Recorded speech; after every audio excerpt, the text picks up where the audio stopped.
Phighting has to be one of the most underrated games created here on Roblox. I'm dead serious. Phighting is a 5v5 class-based fighting game, excellent gameplay and music.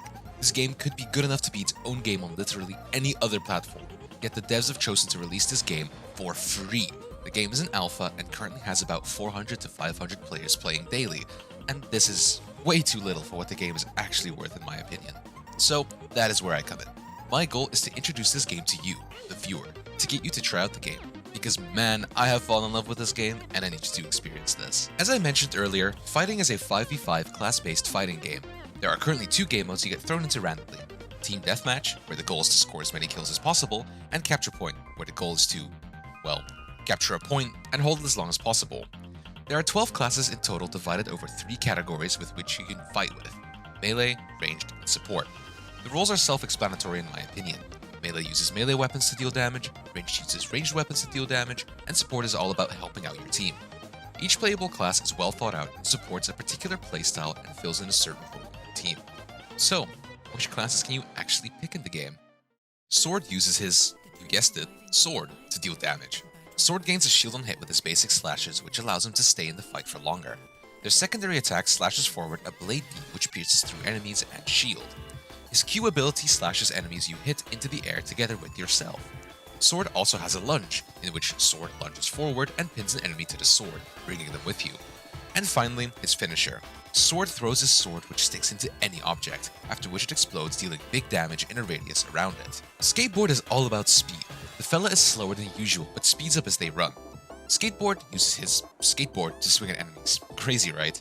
Their secondary ability is a big hit after a wind-up, dealing decent damage to an enemy. Their Q is a head bash, which launches you forward and deals damage.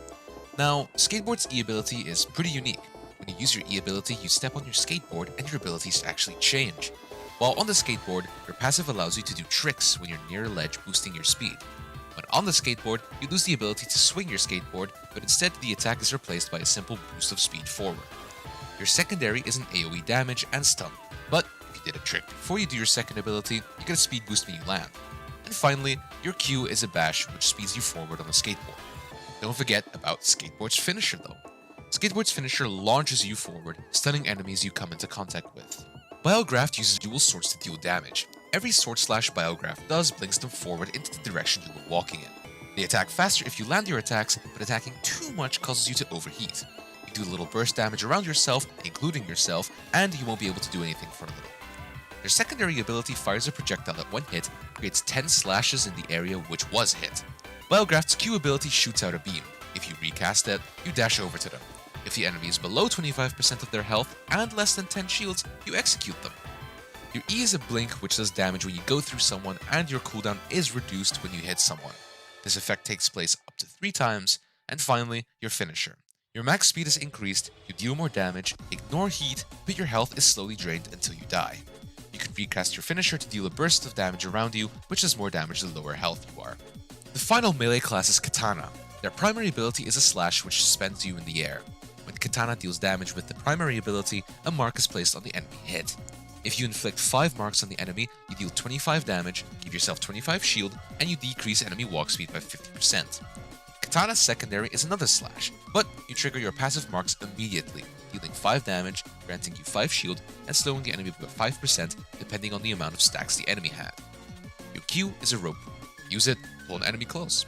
Your E is a counter. You take 0 damage, and you slash forward after taking damage. The more damage you've taken, the more stacks you put on the enemy.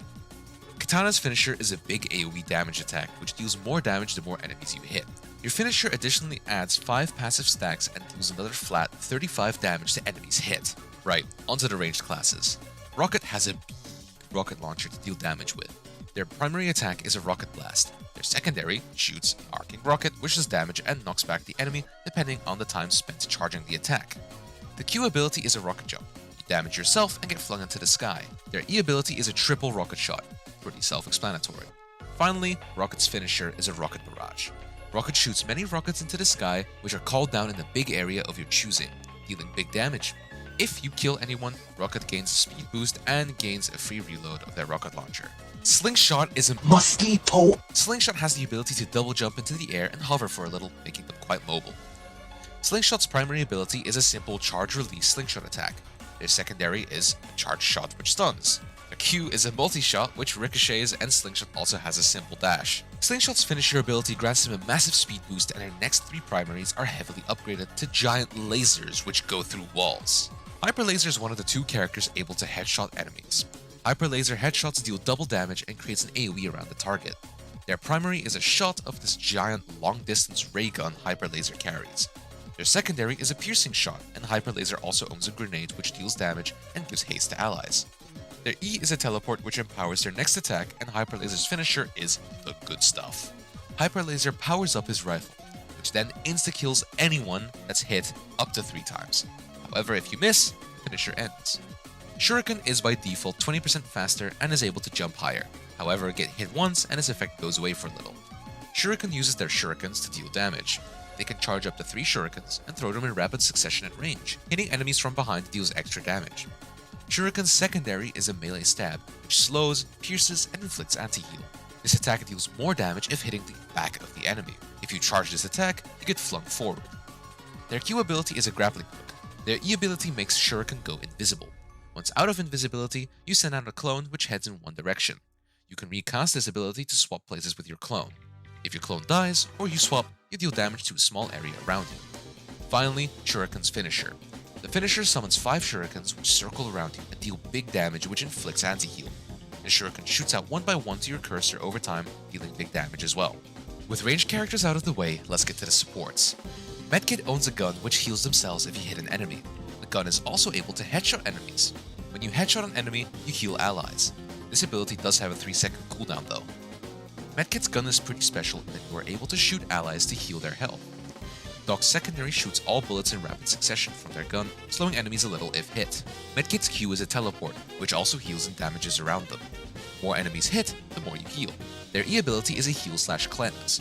And Medkit's finisher is a mass heal, which also brings back allies from the dead. Pretty good in my opinion. Boombox is one of the more unique characters of this game. Boombox's primary attack fires waves forward from their boombox. Every hit gives Boombox a charge, which is a resource they get. However, you cannot simply spam attack. Boombox is a metronome built into its kit. Attacking on rhythm gives you more charges. Additionally, your attacks speed up allies. Their secondary fires a sound wave and gives all allies shields and haste depending on the amount of charges. Boombox's Q launches him into the air. If you recast the ability, you slam the ground, dealing damage. Boombox's E ability deploys a shield which absorbs damage. Use it again to push enemies away.